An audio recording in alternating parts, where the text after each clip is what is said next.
What if the boldest move you make in 2026 isn't learning a new AI tool, but prioritizing your professional development and community by getting yourself in a room with people leaders who are serious about elevating the world of work? The Evolve TA and HR experience is back in Atlanta, January 29th. It is a one-day, in-person only conference for talent acquisition, HR, and people leaders who are done with business as usual. So here's the deal. A lot of events give you a logo, a lanyard, and a whole lot of talking heads. Evolve gives you something different. 3 curated tracks: talent and tech, people and culture, brand and career. These are practitioner-led sessions with real playbooks and tools that you can use right away. You're not going to just collect new connections. This event is intentional. It's human-centered, data-informed, and nervous system aware. It's built for leaders who want connection, honest conversations, and again, next day actions they can bring back to their organizations and their teams. So if you are ready to recharge, reconnect, and rise with a community that loves this work, grab your seat for Evolve 2026. You can find it at www.yourcareerbff.com/evolve-2026. Great events don't repeat, they evolve. Join us in Atlanta on January 29th. See you there.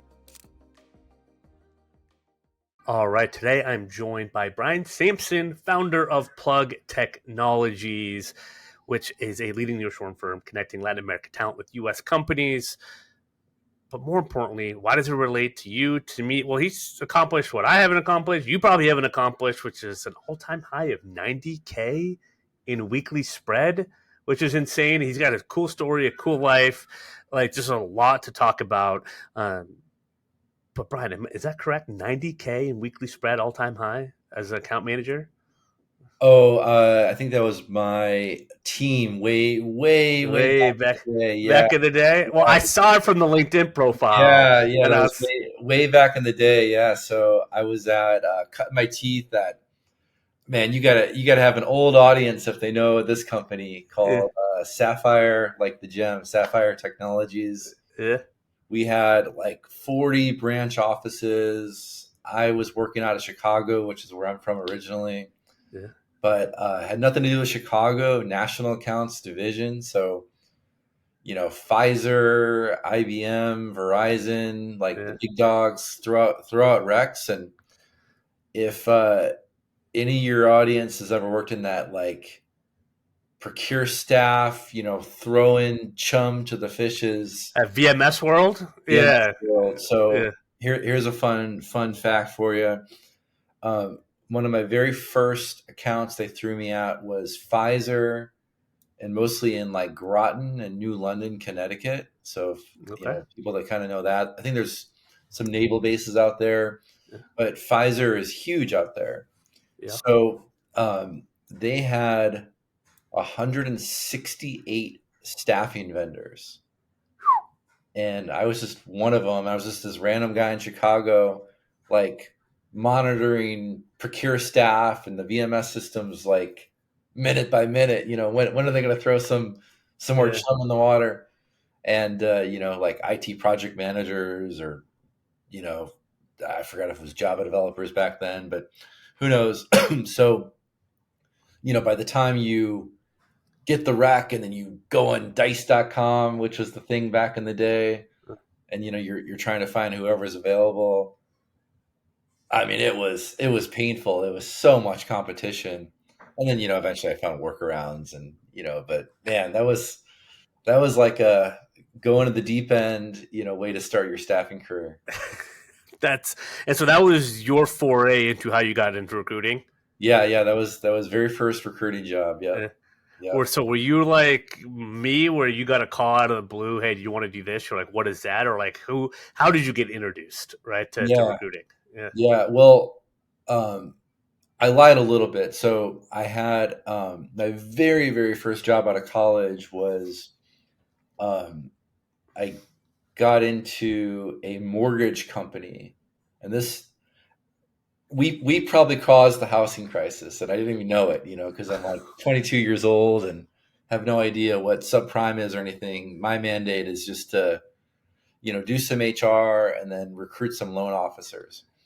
And, but anyway, did that for like 8 months, and I was frustrated because, I had the Midwest work ethic, like grind, everybody's gone at 5. I'm still there at 8. Like, what can I do more, Yeah.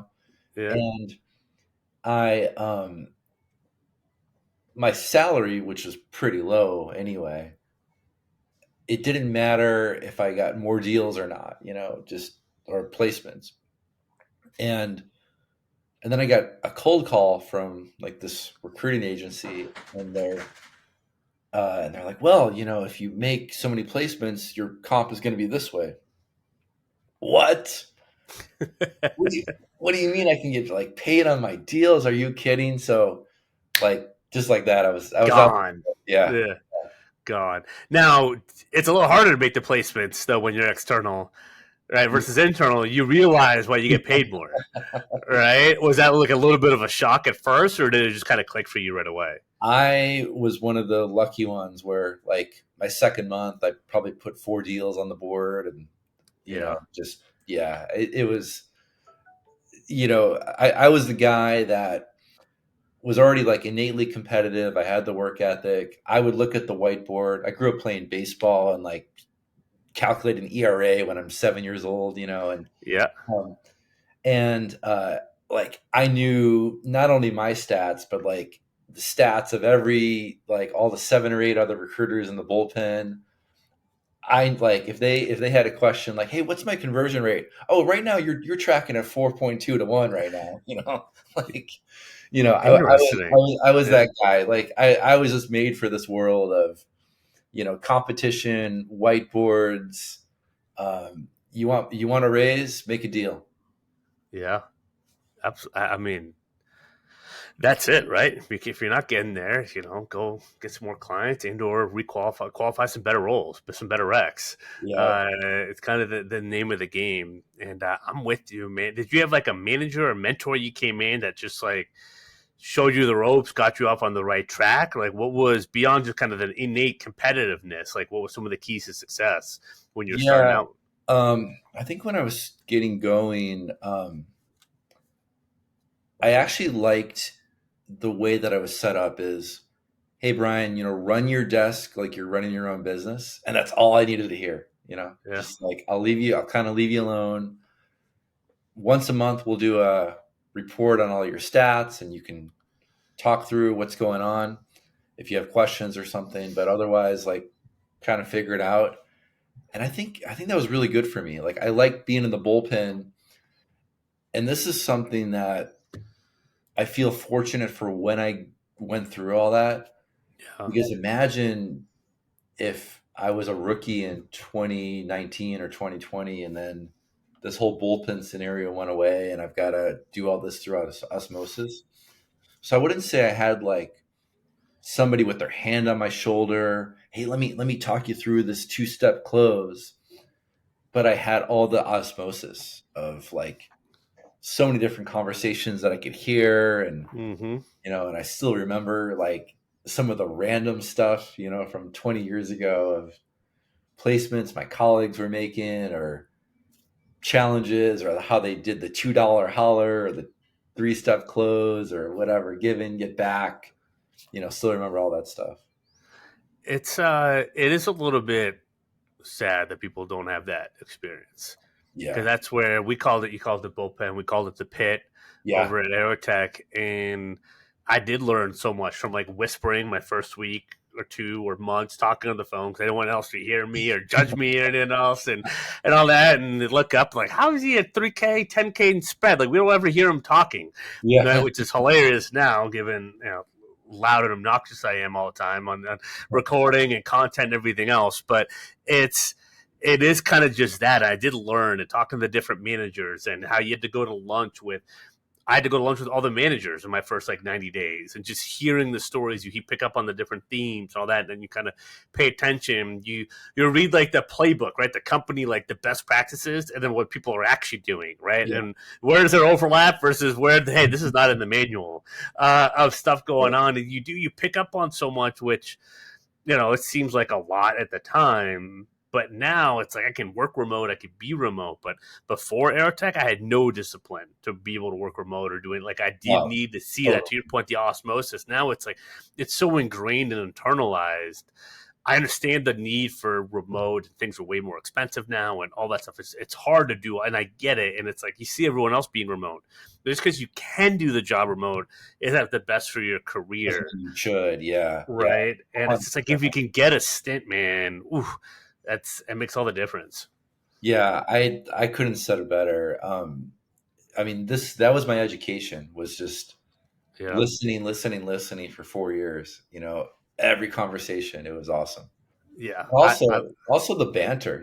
Like I don't know about you, but like the smack talking, the banter, like that's what got me pumped to get to work every day. It's I mean, it was like we had like a workaholic situation. Like a couple of my best friends there, we all got an apartment together like 5 months into me starting there, and we were all they were more recent grads. I was like 4 years out of school, so I was like the more immature older brother. Like they were the more mature ones than me. I'm like kind of getting my stuff together, even though I was 3 years older than them. But we all had like a house together for a couple of years. Like it was a great time. Like we'd carpool until we all got promoted. So then we all needed our own cars to get to work on that. But we'd look for days where we could carpool together.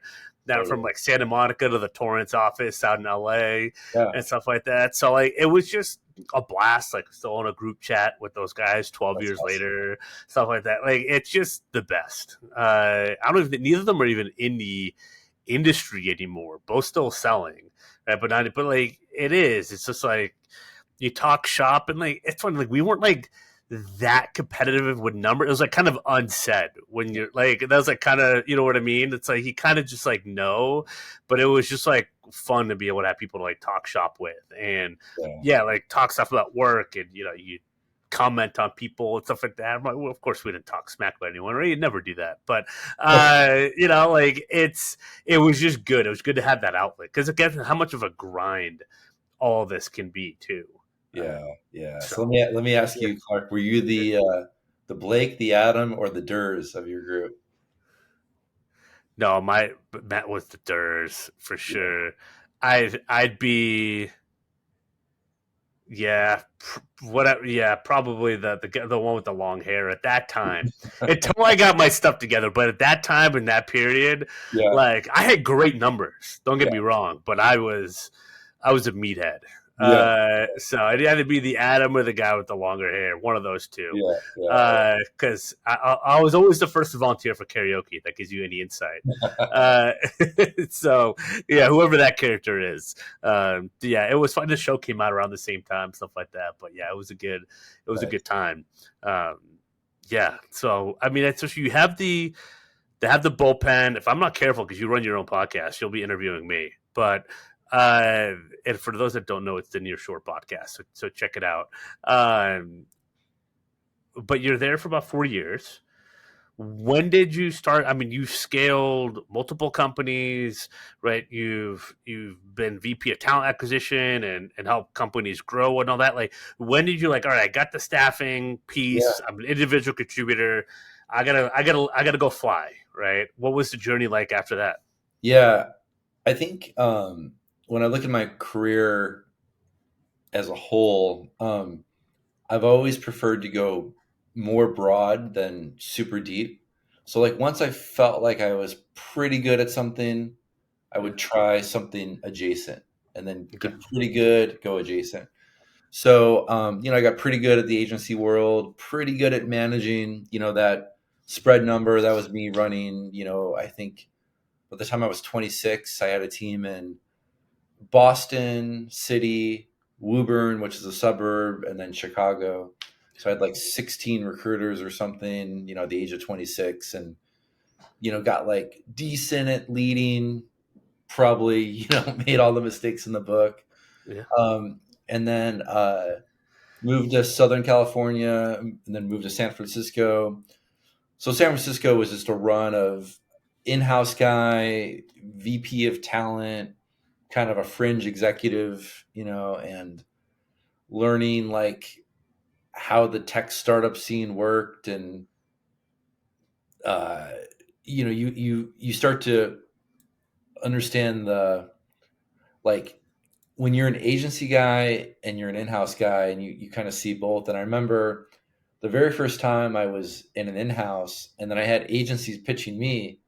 They're like, "Yo, Brian, we haven't met yet, but I got the perfect candidate for you." Yeah. And I'm like, "Well, what? Like, who are you?" And you know nothing about the company, nothing about the job. Like, did I sound like that? So, um, Yes. Yeah. so it's kind of funny, but learn a lot about startup culture. Learn like how much what I thought TA at a startup had way more in common with marketing than human resources. Yeah. You're thinking a lot about employer brand. You're thinking a lot about go to market strategy. Your avatar. All Yeah. that stuff, and messaging. I mean, I'm talking to the master at messaging. And by the way, like, this is the first time Clark and I met, but this guy has gold nuggets that I've been reading for years on LinkedIn about messaging. But yeah, I kind of learned all about that. But got good enough. But it's not like I was VP of talent for Uber or Instacart or something. These are Yeah. all like Series A, Series B startups. And then got the itch just over 10 years ago to go on my own, be a founder. First real founder story was I actually raised money. So I raised about $2 million. And it was more of a like dev shop, if your audience knows that term. So we Yeah. were responsible for the fixed price solution. And we were building MVPs for fintechs in San Francisco and New York. I relocated to Buenos Aires to kind of build the whole company down there, and we had sales in San Francisco. Did that for 4 years, then started an RPO company called Bali Staffing, and perfect time because that was right before COVID hit. So, I mean, that was a horrible time, but then quickly the greatest time of my life. And I just thought I was like the best salesperson on the earth, but really I was, just selling ice to people on a hot day. But yeah, we grew that to like 60 recruiters that were releasing out to VC funded tech companies. And then more recently, it's Plug Technologies, which is spelled with two G's, Plugg. And we've got about 100 nearshore, which means Latin America, software devs that we lease out to U.S. companies. And in terms of who you work with right now, like, what does that typically look like? Yeah. So I think what I've learned is I believe in you earn the right. So like you've got to level up and like earn the right. And then, it's like kind of a staircase. You got to Yeah. earn the right to get to the next staircase. So by the way, like we have not earned the right to be a direct vendor to Uber or somebody like that. We're not there yet. But we've cut our teeth, proved ourselves on some early to mid stage VC funded tech startups. Today we have two primary clients, and I think your audience that's in the staffing world will relate to the second one. The first is, we'll work with like some middle market, medium sized companies. They need a team, they need 5, 6 people, Java developers, QA, whatever. The second, um, this is where I think we could really help some staffing companies, and they could help us. So for those that are doing U.S. staffing, especially U.S. contract staffing right now, we all thought we were great at sales in 2020, 21, 22. But unless you're an outlier, 23, 24, and maybe 25 have kind of been underwhelming for most.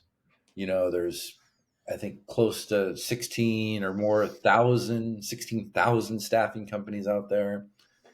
And, these last 3 years have just kind of been okay, Um, and we're seeing things happening geopolitically too. It doesn't matter where you are, what side of the aisle you're on. You're seeing politics at work here with things like, China's not in good graces right now. India's not in good graces. The 100K H-1B, all these things have an impact. And you're also seeing scarcity at the top of the food chain, like data engineers, AI, so forth. So there's a huge wind in your sails right now for Latin America, nearshore software developers. And if you work with tech companies and mid-market companies, even if you're not selling it to them, your clients are thinking about Latin America. They're thinking about having a shared time zone for their team. They're thinking about staff augmentation. They're thinking about optionality and flexibility. CFOs had like no power in 2021, but now they have tremendous power in 2025 and 6. No contracts get through anymore without a CFO and probably general counsel saying, okay, if this goes sideways, how do we get out of it? How do we, are we saving money here? They really care about that. So Latin America, you get the same time zone, you get a cost savings, and you get great talent that understands the US market. So your clients are already thinking about this, and it's not easy. You can't really do it overnight to set up compliance, entities, all the stuff in Latin America, be able to recruit. Even if you speak Spanish, it's hard to recruit because you need this institutional credibility in Latin America. Talent doesn't trust newcomers; they trust people that have reputations already. Mm-hmm. All this matters, but what you do have are relationships with the U.S. companies. You have contracts, you have payment terms, you have all the things that we're looking for, and we have all the things that you're looking for. So we've done about a dozen partnerships with US staffing companies that kind of float the idea, hey, what do you think, Mr. Client? Would you be interested in maybe Latin America? Would that give you give you something interesting to think about? And that's a huge differentiator in this market. It's a great way to stand out, instead of, sometimes fairly or unfairly, we get commoditized as staffing partners, but selling something a little bit unique, a little bit different. And no one even has to know that you don't have the infrastructure down there. You just have the ability to deliver it. You use a company like ours. We're a U.S. company. There's no funny business here. We do U.S. contracts, and we just white label it all. So you're the company that everybody sees. We recruit the engineers, we put them on our payroll, we flip them over to you, and then you bill them out to your client, and nobody's any the wiser. You make money, we make money. We need you to scale. You need us to scale. I love it. And I think for the people that are thinking, well, am I going to get less rate or make less money and all that? I think the point that I want to highlight that you said is that these are things that the clients are already talking and thinking about. And so leaning into the uncomfortable, leaning into the tension, if you were going to lose the business anyway, that you currently know, you might as well get in on some of that stuff, right? And see how you can value. And that's the theme I seem to be coaching over and over again as we do marketing or sales coaching or whatever else. It's just lean into the tension, lean into the potentially awkward, because they're going to have the conversation anyway. And if they're not having it right now, there is value in being the one to bring up that conversation of the topic a lot of times, because it's another way to look at yourself as a consultant and the industry expert and kind of think, 10 steps ahead and not get commoditized, right? Which, also to your point, I would say almost every agency is commoditized until they're not, until they prove otherwise that they should be, which is why I love LinkedIn and the power of LinkedIn content, because it's such a great way to stand out. And right, the LinkedIn activity has skyrocketed the last few years. So like for most everyone listening to this, your market, at least on the business development side, is definitely on LinkedIn.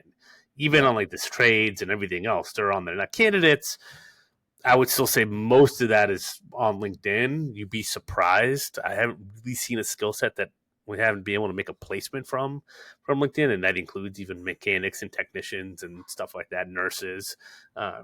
But on the BD side, the clients, the CFO, they're all on there, right? HR, TA, they're all on there. So I want to just enforce that from kind of what you said, which is all super spot on. But I can kind of hear some of the doubts from the listener, and also just like, nope, like this is, you have to have the ability and be able to like incorporate partnerships and white label is like a must if you want to really be able to add some value adds with as a boutique firm without having to like have it all.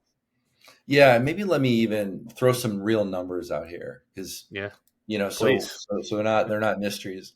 So I think most of your audience will agree, and again, there's outliers, but U.S. contract staffing, and I'm not talking about perm, but U.S. contract staffing is down over the last couple of years. Almost everyone I talk to, there's fewer deals, there's more competition, it's harder to get. So where maybe you're pumping out a couple deals every month, maybe now it's really hard to get that one or two $25 spread deals that you're used to. And what a lot of these companies are now thinking about are pyramid shaped team size. So they've got a senior developer in the US, and we don't want that part of our business. You guys have it. You guys take your $25 spread. But that client is going to be way more interested to even do that placement if they know that they can have a weighted average cost on that whole team. So you've got that one senior developer in the US on top for $120 an hour, or whatever your bill rate is. And then the average billing rate for all these Latin America developers, is going to be somewhere in the $45 to $60 an hour bill rate. So then you're selling this kind of average fully loaded cost of $68 an hour for a whole team, right? They still get one senior US developer that they can talk to, yell at, communicate, whatever. Yeah. And then everybody else is in Latin America. And then you're going to get really half the margin on each of those nearshore placements and the full margin on the US placement. And your client thinks you just filled 5 roles. Yeah. How? Because I love it. Like I love the model. Like the numbers all should make sense, and they should make sense to anyone listening. Like kind of where you can add really that value prop. How did you come to tap into this nearshore market, right, and get here? Like, what led you down kind of this path, this solution? Because in this world, you can look. There's so many things out there, right? But you've been had a lot of success. You were internal, external. What led you down kind of this path? Yeah, kind of a like wild life story. At the what was it? Probably like early 2015. So my wife grew up as an expat in Asia, or daughter of an expat, who worked in hotels. So while I was growing up in the suburbs of Chicago, she was growing up in Tokyo and Seoul, Korea, and like these cool places. And I really wanted to have that expat experience. Yeah. So I ended up getting into this program where I've got an MBA from UCLA in California, Yeah. and then also National University of Singapore. we're very, just focused on ourselves, in the US. So Yeah. you wouldn't know it, but NUS is the number one school in Asia. So I thought, like, okay, like this is going to open a lot of doors. Turns out it was a lot harder to, try to get a job in a different country over Skype than I estimated. So my next option was, okay, maybe I'll find somebody to kind of sponsor me over there. I Okay. knew like a pretty successful person in Shanghai. Said, hey, what about hiring me as your VP of talent as you grow your business out there? Well, do you speak Mandarin? No. All right. Well, come back to me with an idea. So I came back, kind of used some of my MBA powers and put together like an 80-page thesis, pitch deck, discounted cash flows, all the stuff, and uh, showed him this gap that I saw with fintechs. Like Yeah. you've got all these fintech founders. This is 10 plus years ago. No shortage of capital. They can easily get it. Clear product vision and roadmap. Could care less about how the tech was built. Just wanted like, could somebody just build this for me? So that was my thesis, and I think it was a pretty good one. And got the $2 million, and then it was like the world is my oyster. Like, where should I put my team? And I was still kind of like thinking about Asia and these skyscrapers and these cool like tomorrow's the future. But years prior to that, I had done a couple weeks as like a solo backpacker in Argentina, staying in hostels, and I was like, you know what, that was a really cool city. People seemed to speak English. It was interesting. I knew some people there, so I kind of bet the company on Argentina was going to be the place, and uh, persuaded my wife. We didn't have kids yet. We've got two now, but at the time, hey, let's have our expat experience in Latin America. So we moved there, like immersed ourselves in, and that firsthand experience was huge for me because I got to see all the amazing things. Also, a lot of like crazy, like I can't believe they do it this way, Yeah. and volatility and high inflation. So they've got to have menus and chalk and kind of this like crazy world. Um, but I also recognized that our understanding of Latin America and the US is really based on like newspaper headlines. And we assume that because the country is a certain way, that the people are a certain way. And I saw it firsthand that the people were amazing. And the reason we kind of discount them is unfair. We're discounting them because the government makes dumb decisions. Yeah. But the population is like scrappy, gritty, great English speakers, smart, creative thinkers, clever, good problem solvers. I mean, everybody wants that. It doesn't matter if you're in Cincinnati or New York, San Francisco, like everybody wants that. Yeah. So I experienced all this firsthand. And, now I'm on my third Nearshore company. They're all still active companies.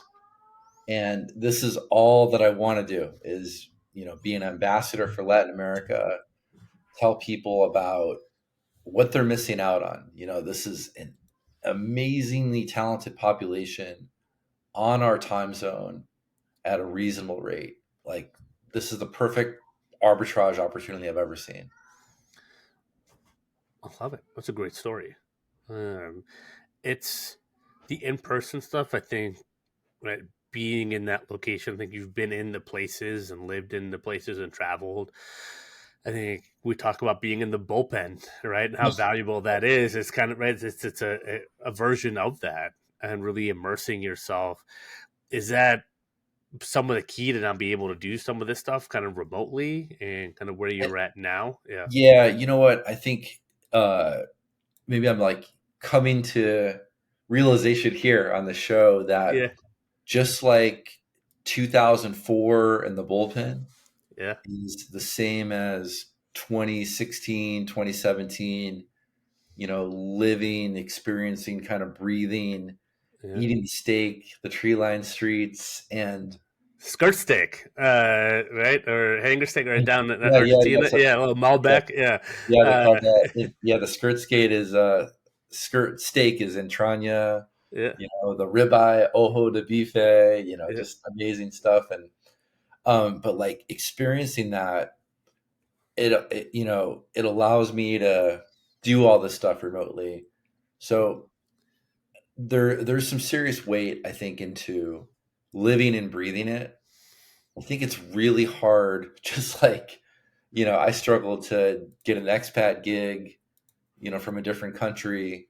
I think it's got to be really hard to do recruiting and set up a whole business if you've never been in the places that you're trying to do it. Yeah. You got to have that buy-in. I mean, it's one of the best pieces of advice I got when I moved to Ohio from, one of my best friends that got me here was, this is going to be what you make of it. You can't go, because I was looking to be at a place and I want to leave LA. Like, where do I go to? Like, wherever you go, like, you got to invest. You got to plant the roots, all that. And I think a lot of that became more obvious this decade to people. But this was back in 2019, where the world hadn't been flipped upside down. Yeah. All that. This stuff wasn't as top of mind or kind of part of like everyday conversation the way I think it is now, where people are realizing, I mean, how many people got chickens and all that stuff, right? And, try to kind of try their homesteaded or started baking or whatever, right, in 2020. But really the year before, it wasn't to that level yet. And it's like, what you put into it is what you will get out. And the more people trust you and see what you're doing, the more you'll get back. And I applied that same thing to LinkedIn and everything else. That's why I kind of threw out my expectations. I'm just going to keep showing up. And I think picking your lane, owning your lane, all these things I'm hearing from you, like those principles and themes apply everywhere. Yeah. And when you know that and you see it, that compounding effect has it's just such value, and it's so rewarding. Both, I mean, financially it's rewarding, but also in terms of the network and just the ease of things that used to be hard aren't as hard anymore. Right, you're getting better referrals, or cold outreach, or cold inbound that is actually warm, right? Or you record a podcast and you kind of already feel like you might know me a little bit, stuff like that. And that's like, it just makes everything just flows a little bit easier. And so I say that I'm kind of like, as if people work for you, or you've done these partnerships, like some things might work out perfectly right away. It's rare, right? But like, if you feel like strategically it makes business sense, like stick it out a little bit. Right? Mm-hmm. People post after a couple of weeks, like, "Oh, it didn't work for me." It's like, number one, you don't even know how to define success. Right. Typically, when you're saying that, right? And it's like, but like, maybe redefine what your expectations are and what success looks like. Like, that you might need to buy in a little bit. You might need to get some reps. You might need to sell and not close anything for a little bit before you actually get what you need. And you figure out how to make the offering, how to practice your pitch and all that. Like, embrace the process a little bit more. If you do that, plus like own your lane and have some passion behind it, like what you talked about, like, hey, these are good people that I want to get more opportunities to, and they can do really good work. Like, that's a good starting point. Like, just keep building at that, right? Because you've built multiple companies to 4 million ARR and above, and had 50 plus team members, and done all this stuff. It seems to be like, just, it doesn't happen overnight. You got to kind of like have the plan, like just like chip away at it. Yeah, I've made all the mistakes in the book, by the way. Like I don't mean Yeah. any of this to come easy, because you said it right on. You just need a lot of reps sometimes. Like you gotta, Yeah. and my wife is part Japanese, and like I really appreciate Japanese culture of, like you just work every day to perfect your craft. Yeah. And I think sometimes we want it too fast. It's healthy to kind of slow down and, what am I doing today to get better every day? I love it. I love it. I mean, to that mold, like, right, you've been a VP of talent in a few companies. You started internal, then went external, and then kind of put your own, like, what are some of the big lessons learned, or if you kind of had to distill it to like the main 2 or 3, like what does that look like? Yeah, I'll steal a quote from one of my buddies. Is nothing good in my life has happened without a relationship. You know, and I guess I kind of said that with like a double negative, so it sounded weird, but like all the good stuff has happened from a relationship. Yeah. So I'll put it that way. And there's a lot of things, like I had dinner with somebody in 2012 and 2019, you know, like something happened. We're actually closing a deal this week from a referral of somebody that I sat next to at this contract recruiting gig for like 3 months in 2012. And she saw something that I put on LinkedIn this year and made the, like, I barely even knew this person. There But you like, go. yeah, you know, it's amazing. Like, just, 12 years, 13 years. I'm sorry, yeah, I'm off. 13. It yeah, was before I yeah, started recruiting. Like, that's yeah, crazy. yeah. So, you know, just know, like, what you invest in today will pay off tomorrow. But if you try to force stuff and like make the relationships today pay off today, um, that short-sightedness could hurt you. It does hurt you, right? And right, there's an interesting balance between, because people are like, well, that's passive, or like it takes forever. Content takes forever. Well, I was getting leads after my first week of posting, Yeah, but there's leads I'm getting now that I wouldn't have gotten 4 years ago. yeah, yeah, Those two things can be true. So there's like putting yourself out there intentionally with the right approach, but then there's allowing the compounding effect to happen too, yeah. right? It's the two things, and that's such a point that people miss over and over. I find myself correcting it. I feel like I need to make a video about it, or playbook or something, right? Because it's so, both those things, you have to be able to hold multiple thoughts and dual thoughts at the same time. And it's so critical in business development nowadays. That's why I put marketing and sales under BD, Yeah, because it's always, to me, it's like, yeah, you're selling, but that's kind of the right now. The marketing is kind of the longer term piece of BD. But then combined, it's like you could have a week. I had a post about this last week where I'm like, I had 150 connection requests sent, crickets. 50 of those connected, right? So it's maybe, actually, of 200 in a week, I typically get about 80 people accept, right? So 80 people are getting a message from me every week. But then I have my inbound leads, and then I have past clients, and then I have current clients. How do we expand on more? And then I have people that never signed up. Hey, can we get coffee next week? Like, it's just all of this stuff happens. And next thing, I kind of am snobby about meeting new people, right? But like, that's a good place to be. But I have time for it. I make time for it. But you have to, like, but that's a whole journey. Versus 4 years ago, I was just like, someone replied to me. Yes, this is great. Like, I got a call. They want to buy. I don't know what I'm selling. Like, what do I sell them? Right. And just like, to your point, as soon as I embraced a journey and I stopped trying to get results overnight, become a billionaire overnight, only realized I don't care about being a billionaire. I don't care about being a millionaire, to be perfectly honest. And it was just like, that was the shift, and everything becomes easier because people, your energy, people can trust you more, right? You don't come across as like shady or anything else. And we all know what shady looks like because we all see it and comment on it every day. But we all really know what it looks like when someone has good outreach and good rapport, good relationship, right? It's like, know what bad looks like to then kind of know what good can look like for you. yeah, Is like, I don't know. yeah, yeah. You know, something that maybe you got me thinking about, Clark, was um, in just like when I started my career in that mortgage industry. You know, like everyone thought they could be a mortgage broker in 2005, right? Everyone thought they could be but how many of those are still in the How industry? many thought they could be that in 2009? Yeah. Yeah, yeah. Everybody thought they could be a recruiter in 2021.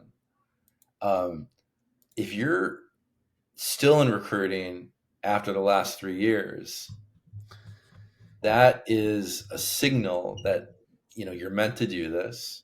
Mm-hmm. So treat it, make good long-term decisions. Treat it like, okay, if I've made it through the last 3 years, I'm destined to make it another decade. So make decade type decisions. It's a great point, and it's spot on, right? I think if you are here now and surviving and thriving, and I'm I'm sheltered from some of the doom and gloom because I think just what we do with people I get to interact with are typically Yeah. trending and positively in the right direction. Ideally, because of a lot of the work that we're doing with them. But I hear the rest of it, and I have not every conversation with someone that's killing it, and I get it. Uh, but there is just like it's like March Madness. There's a little bit of like survive and advance, Mm, and that just has to happen. And there's different levels of where you just have to kind of grit and bear it, right? And there's like levels of things. And it can kind of fluctuate where you're at. Um, but if you are here, yeah, you are meant to stick it out. And also, comparison is the thief of joy mm, too. I could kind of share with people, like at least one on one on recorded line, like, well, give me a couple names and I could probably give you like some of the backstory and stuff like that, mm, or what they're talking about. Or as soon as you start, talking about certain things, are they like talking to their ideal market, or are they kind of talking about self-serving content, right? You can kind of see some of those. And I've been at this long enough. I've seen people come up and I've seen people flame out already and all that, versus just like what keeps it steady and what keeps it like, what do you do well, what are your clients value forward, and like just like keep on that path, because it's, you're not going to solve every problem that's ever existed. You can mm, get really good at solving a few of them for the right people that see that value in that. Like, mm. that's enough. Like, that's like pretty good. That's like, if you're Yeah. doing that, like, you can build something you're proud of and not overthink it, or not just like skip around or skip or switch niches all the time, which is always kind of the worst. Or the I can recruit anything, or all recruiters are going to know, right, when a candidate says, "Oh, I'll do anything." It's kind of like, well, it's going to be almost impossible to place you, Yeah. Yeah. right? So don't be that version of it. Yeah. Yeah. Yeah. Right on. Yeah, yeah. That was, I could have just said that because everyone knows what that means. Um, but yeah, any last kind of takeaways? So we kind of wind this down, and any takeaways for the audience and building a business, being kind of staffing right now. I mean, we've covered a lot of good stuff, some good motivational stuff here. Yeah. I mean, I'm sure there's a lot of great staffing people listening, and also people that are maybe wondering if now is the right time to be an agency owner and go off on yourself. And um, I was the guy that I didn't know any entrepreneurs growing up. My family, like my dad, worked for this manufacturing company for 33 years. So this is like all foreign to me. But if I have any regrets in life, it's I waited till I was 35 to go on the entrepreneur route. So I'm 45 right now. Um, Man, I wish I had started it when I was 25, like once you realize that all these learnings are compounding, all these relationships are compounding, you're working for your retirement, not somebody else. Yeah. I mean, once that resonates, I'm be happy to talk to anybody and just give them, some thoughts, guidance, whatever on like going off on your own, as a solo recruiter trying to get your own agency off the ground. But I really encourage people to do it because there's nothing like betting on yourself. Amen. I think it was well said. I started officially this version of it at 34. Yeah, Uh, I gave a very weak attempt at 31, but 34 is when I started this. yeah, And I'm with you. There's a balance of all the pieces kind of had to come together for the right time of stuff, versus and just not even knowing I could even do this until I was age 30. yeah, yeah. And so I'm with you. Like, study it early. You don't have to learn about it and quit your job the next day, but plan out for it. And one of the things my friends always told me is like, hey, if someone's going to pay you, learn the skills for you that you can take away. If they're not going to pay, like, make sure you're learning more than just doing the job, Mhm. that you're learning on their dime. If you're Yeah, kind of like and mapping out the exit, but then just kind of rip the band-aid. So it's super inspirational if you're listening. Like, take Brian up on that. Like, connect with him on LinkedIn. We'll have the LinkedIn URL on the episode page.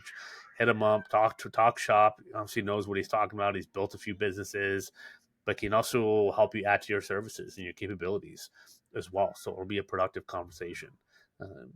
Dude, I just appreciate you being on here and sharing the gold wisdom. I'm glad we're able to make our technical difficulties work and make this happen.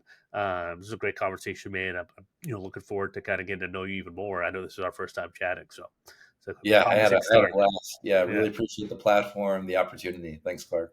Likewise, man. Well, make sure to like, subscribe, 5 stars, all that good stuff.